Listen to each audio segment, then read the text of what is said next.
Hi, I'm Kevin Eikenberry, and I'm here to help you reach your potential as a leader and a human being. Welcome to Remarkable TV. Today we're talking about the difference between all in and mailing it in. Are you ready? Let's get started. So recently I was having a conversation with a coaching client, and she was talking about one of her team members who she said, well, it feels like they're just mailing it in, like they're just waiting for retirement. Let me just tell you, retirement isn't just around the corner. So I said, well, what do you mean by mailing it in? And she paused and she struggled a little bit, and then she gave me some sort of vague words about not being very engaged. And I said, okay, so give me some examples.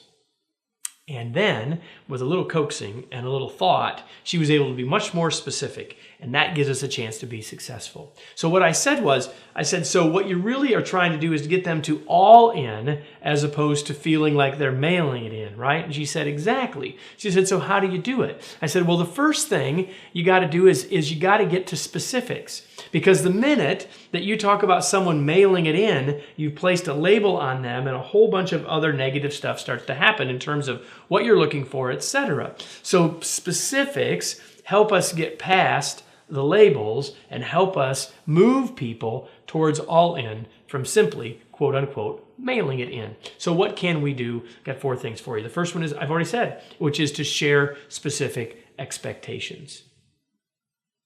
People may be working for you thinking they're doing a great job. Listen, most people really are trying to do good work. They believe they're doing good work. And you may be thinking they're, quote, mailing it in. They think they're doing rock star quality. First thing is you got to let them know what it really looks like. Give them specific expectations. What does success actually look like? Because once we can tell them what that mark is, there's a much better chance that they're heading to that place. And you would say, man, that person is all in. Second, now, once they have those clear expectations, now they can deliver because they know what success looks like. How could they get there if they didn't know what it was? So now they can deliver. And now they can be acknowledged, which means now when they deliver in those ways, when their behaviors change in those ways, now you can acknowledge them and say, man, that's what we're looking for. That's what will make a difference. And when people know what success looks like and they get closer to it and they get acknowledged for it, we've got an upward spiral, a reinforcing spiral of people behaving in the new way. And maybe most importantly, now you can change the conversation.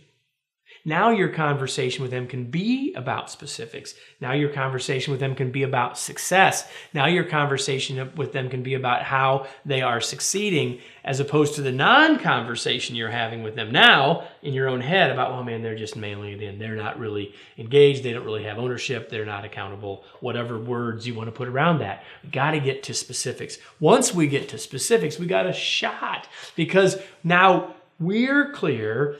And now they can be clear.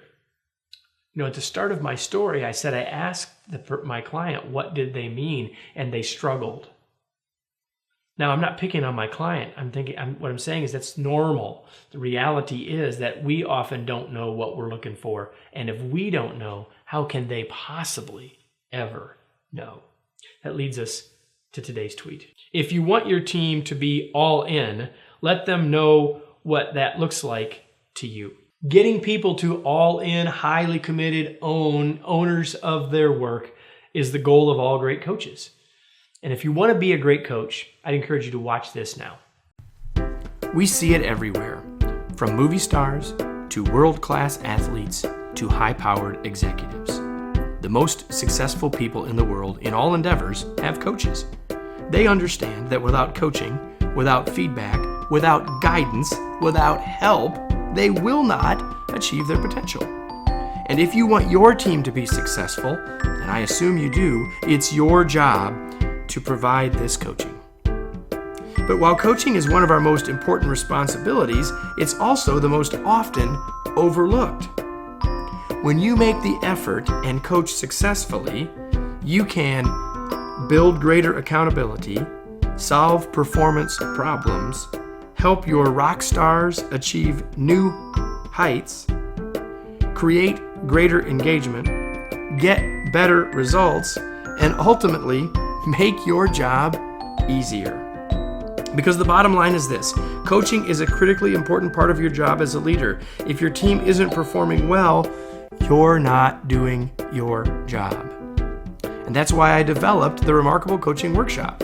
Because in my experience, coaching is the missing component from most leadership development plans and programs.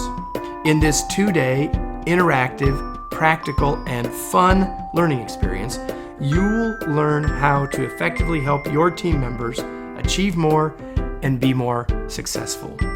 You will learn what coaching really is and what you must do in order to be successful, the underlying principles of successful coaching and how to apply them, making coaching work with all of the different personalities and experience levels on your team, an easy-to-follow practical 6-step coaching model, coaching versus mentoring, what the controversy is and how you can do both well, and lots more. Plus, you'll have the chance to learn with and from other leaders who are just as intent on improving as you are, building your network of colleagues and peers. If you're ready to supercharge your team's performance and achieve leadership success, click on the button below to learn more and join us for the Remarkable Coaching Workshop.